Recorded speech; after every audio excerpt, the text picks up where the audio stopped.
Right, so youth entrepreneurship in South Africa comes to the fore following Global Entrepreneurship Week between the 22nd to the 25th of November 2023.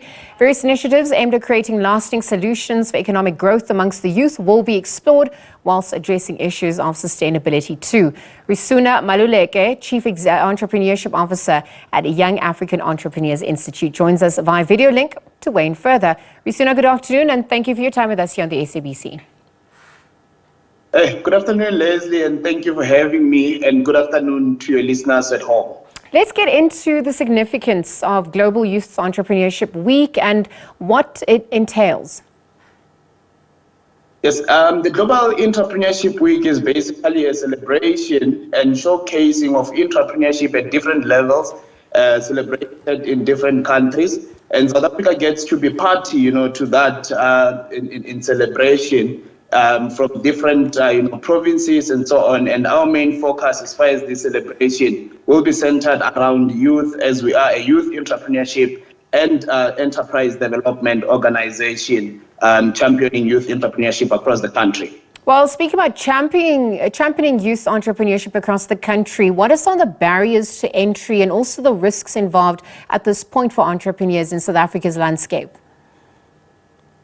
One of the biggest challenges at the moment, I think we speak more about funding more than anything. It is not worth me actually spending time on this platform explaining it. It is a significant barrier or, as far as getting into business is concerned. But I think some of the things that we need to speak about, it's the availability of skills, development platforms, to enable or to cultivate the entrepreneurial mindset of young people, to start thinking about job creators and also looking at how they then build sustainable businesses. So we are seeing now more, organizations like, in the spaces of, skills development, your universities, your CETAs coming on board, to say, how do we then create a platform of skills development for young entrepreneurs? And that is what the Young African Entrepreneurs Institute is advocating for and working around as far as this development is concerned. And other barriers, Leslie, that we can speak to, they can go as far as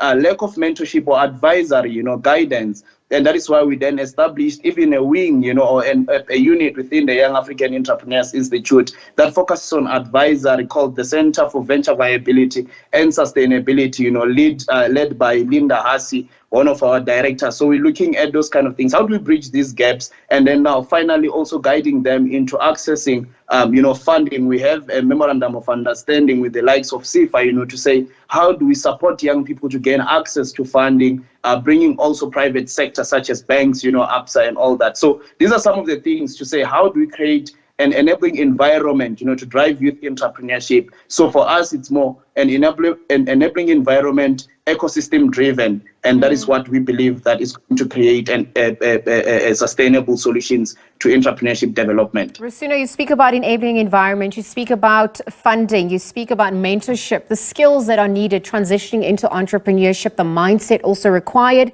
I also wanted to touch on how personal the journey becomes, because one has to, I'm questioning whether you can apply a blanket approach given that each individual's needs are so different. But how do you also bring into the fore the issue of Fourth Industrial Revolution, the 4IR?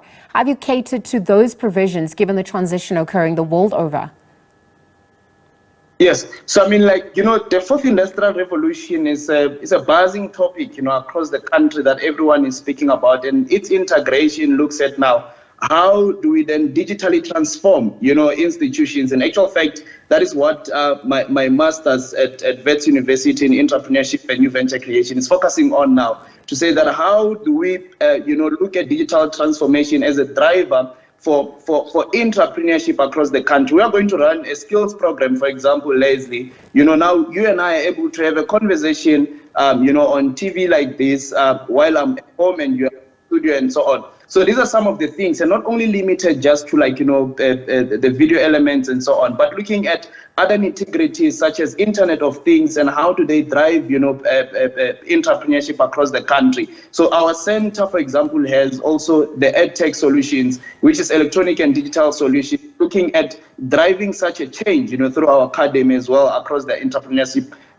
development space. So it is something that we need to think about. You can also make a recall to say, during the riots, last year, what happened, what transpired in terms of, small businesses using data and so on. Then how do we transition to cloud and the likes to ensure that, businesses are sustainable and in these, fast-paced, digitally transformed, a world that we are living in, how do we not get left behind? So those are some of the things that we're looking at. And even from a skills program perspective, we'll be having, other fellows from the likes of your Microsoft, directors coming through to speak about some of these things during our Youth Entrepreneurship Week, because we believe that it is the digital, it is the 4IR that is driving actually the change across the world, and then we don't want to be left behind, or our entrepreneurs should not be left behind. Yeah, let's wrap up this conversation just very quickly. I wanted to look at bridging the gap between urban and rural areas in South Africa, and what the role of innovation is, the role in innovation in meeting needs and satisfying wants as well. What's come to the fore on that front as we conclude? As we conclude, I would like to say that we have a program, for example, now it's called the Youth Innovation Challenge. We are taking an Afrocentric posture, to entrepreneurship development, or to the development of innovation across the country, to say, how do we tailor make, some of these solutions, to say it must speak to a specific context, in terms of, coming up with solutions. What does innovation mean for a person in the villages? So we do a youth entrepreneurship tour, getting an understanding of what is it that young people are doing across the country, and how then do we help them navigate their context in that regard to ensure that their innovations are heard of and understood and well within context in that particular regard. Risuna Maluleke, thank you for your time with us on the SABC, Chief Entrepreneurship Officer at Young African Entrepreneurs Institute, weighing in on some of the youth entrepreneurship initiatives following Global Entrepreneurship Week, all that taking place between the 22nd to the 25th of November. Let's leave that conversation there for now.